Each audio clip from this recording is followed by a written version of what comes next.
Nahodha wa Argentina Lionel Messi ameonyesha kwa mara nyingine kwa nini anatajwa kuwa mmoja wa wachezaji wakubwa kuwahi kutokea baada ya kuiongoza Argentina kuifunga Algeria mabao 3-0. Messi alifunga mabao yote matatu katika dakika ya 17, 60 na 76 na hivyo kuandika hat-trick yake ya kwanza katika historia ya kombe la dunia. Lakini huo haukuwa mwisho wa rekodi.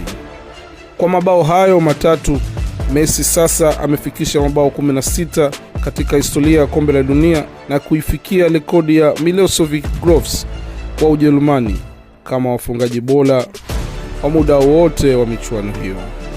Zaidi ya hiyo, Messi amekuwa mchezaji wa kwanza kushiriki kombe la dunia mara 6 katika historia ya soka.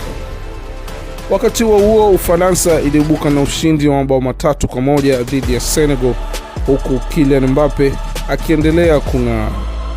Mbappe alifunga mabao mawili muhimu katika dakika 66 na 96, huku Barcola akifunga bao lingine la Ufaransa. Kwa mabao hayo mawili, Mbappe sasa amefikisha mabao 14 katika historia ya kombe la dunia. Hii ina maana kwamba Messi bado yupo mbele ya Mbappe kwa mabao mawili, akiwa na mabao 16 dhidi ya mabao 14 ya nyota huyo wa Ufaransa. Mbappe pia ameandika historia ya kuwa mfungaji bora muda wote wa timu ya taifa ya Ufaransa, akivunja rekodi iliyokuwa ikishikiliwa na Olivier Giroud. Hivyo basi, usiku huu umeshuhudia rekodi mbili kubwa. Lionel Messi amemfikia Miloslav Klose akiwa na mabao 16 kombe la dunia. Kylian Mbappe amefikisha mabao 14 na sasa amebaki na mabao mawili tu kumfikia Messi na Klose.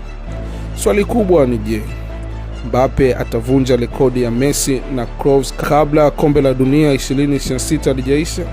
Ni nini maoni yako? Hii ni LK Plus. Paka wakati mwingine, asante.